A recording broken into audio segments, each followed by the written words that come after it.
Блядь, прилет возле меня. Atidžiai stebėkite šiuos vaizdus. Jūs matote Kijevą 2026 m. gegužės 24 paryčiais. Tai nėra filmas, tai nėra inscenizacija. Tai yra vaizdo įrašas, tikras vieno Ukrainos civilio, kuris nusprendė paimti savo mobilųjį telefoną ir užfiksuoti, kas vyko už jo buto lango. Ten buvo daug dūmų. Nepaisant to, jis toliau filmavo, priartėjo prie lango, juk jau 4 karo metai. Ir jis tai jau matė anksčiau. Tačiau ši naktis bus kitokia. Šią naktį Rusija per vieną operaciją prieš Ukrainą paleido beveik 700 oro grėsmių. Hipergarsinės raketos, dronai ir raketos paleistos iš Rusijos, okupuotos Krymo teritorijos ir laivų Juodojoje jūroje. Viena didžiausių puolimų nuo invazijos pradžios. Ir tarp šių atakų buvo viena ypatinga raketa. Raketa sukurta nešti 6 branduolines kovinės galvutes. Ginklas, apie kurį pats Putinas sakė, kad jis skrenda kaip meteoras ir jo negali sustabdyti jokia pasaulio gynyba. Jos vardas yra Orešnikas. Šis vyras, kurį dabar matote, dar nežino. Tačiau po kelių sekundžių jis bus vos už kelių metrų nuo sprogimo, kuris sudrebins visą jo pastatą.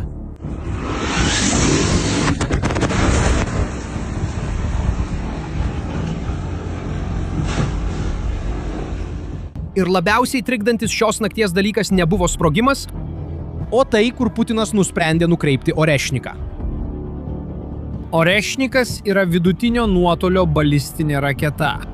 Rusiškai tai reiškia burlaivis, bet būtent tai, ką šis ginklas neša, gąsdina vakarus. Orešnikas gali paleisti iki 6 nepriklausomų kovinių galvučių skrydžio metu. Kiekviena kovinė galvutė išleidžia dar 6 mažas bombas, 36 smūgio taškai per vieną šūvį, Mach 10 greičiu, beveik 10 kartų didesniu už garso greitį. Ir štai čia yra detalė, kuri viską pakeičia. Orešnik buvo sukurtas nešti branduolines galvutes ir turi pakankamą nuotolį, kad pasiektų pagrindinės Europos sostinės.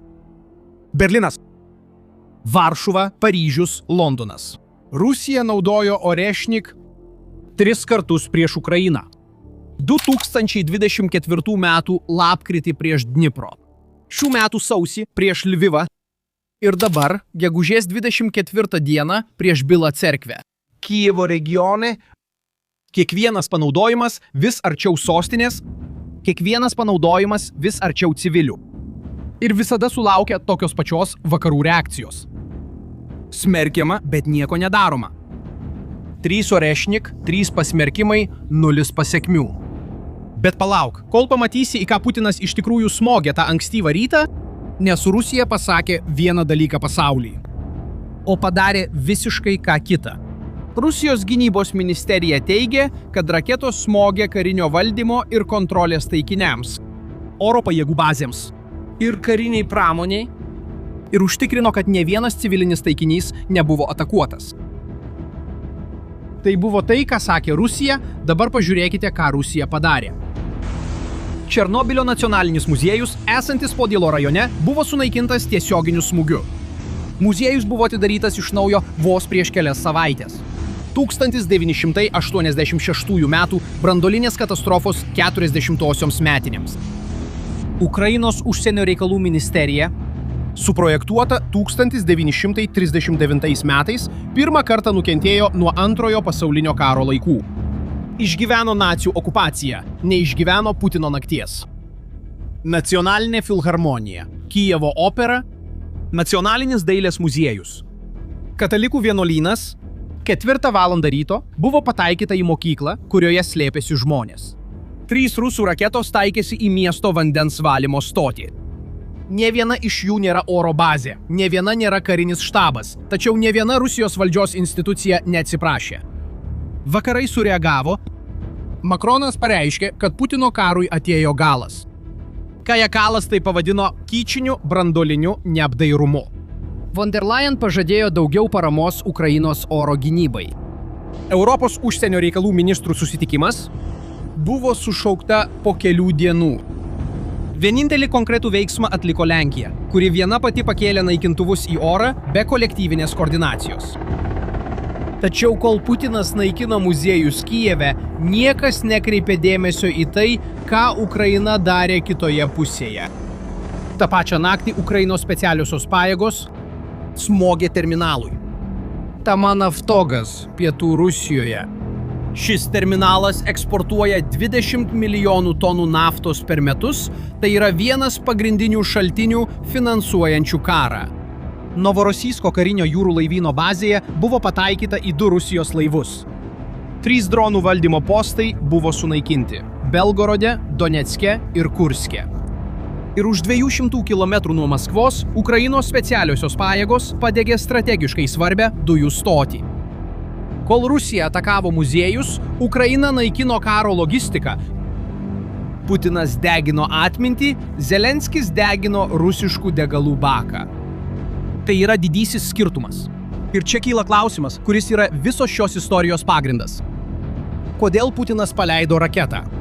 Sukurta branduoliniams koviniams galvutėms ir prieš garažų kooperatyvą? Yra 3 hipotezės, kiekviena vis labiau neraminanti už kitą.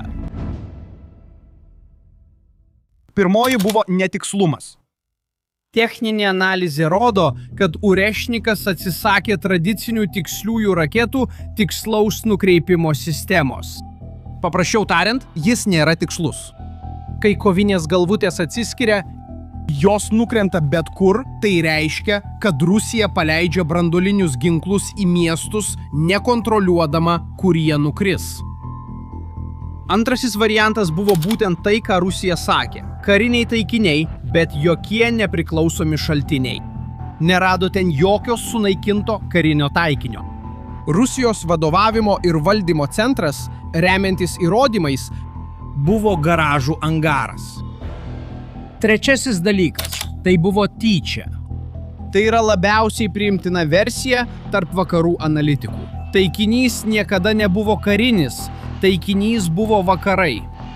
Vladimiras Putinas pasirinko garažus būtent todėl, kad materialinė žala nesvarbi, svarbu yra įbauginti. Nė viename scenarijoje Vladimiras Putinas neišeina iš šios istorijos gerai. Bet kas slypi už šios nakties, yra dar labiau atskleidžiantis. Tiesa paprasta. Nuolatinis Urešnik naudojimas nėra stiprybės ženklas, tai yra nevilties ženklas.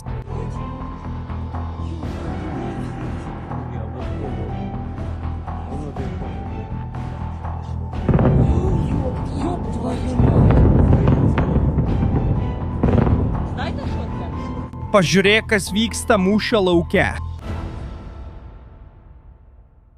Rusijos kariuomenė vos juda į priekį jau kelis mėnesius, o kai kuriuose regionuose yra stumiama atgal. Tuo tarpu Ukraina daro priešingai. Ji vis giliau Rusijos teritorijoje atakuoja naftos perdirbimo gamyklas, skandina laivus Juodojoje jūroje, naikina karinius vadovybės punktus daugiau nei už 1000 kilometrų nuo Maskvos. Putinas neturi atsakymo. Mūšio lauke. Į tai jis atsako, kas jam dar liko.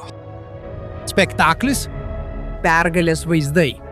Rusijos publikai tuo metu, kai Rusijos ekonomika grimsta dėl sankcijų, o Putinas degina milijonus, kurdamas pergalės vaizdus. Būtent paprasti ukrainiečiai moka tikrąją šio karo kainą.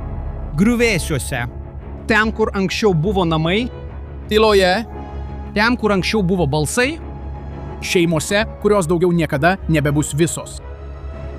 Kiekvienas Orešnikas, kurį paleidžia Putinas, yra ne tiek jėgos demonstravimas, kiek silpnumo pripažinimas. O kas iš tikrųjų atidžiai stebi, jau suprato. Bet dabar noriu sužinoti tavo nuomonę. Parašyk komentaruose. Iš 3 hipotezių apie Orešniką, kuri tavo manymu yra tikroji. Jei šis vaizdo įrašas privertė tave susimastyti, pasidalink juos su žmogumi, kuriam reikia suprasti, kas vyksta šiame kare. Ir užsiprenumeruok kanalą, kad galėtum stebėti kitas analizės. Iki kito vaizdo įrašo.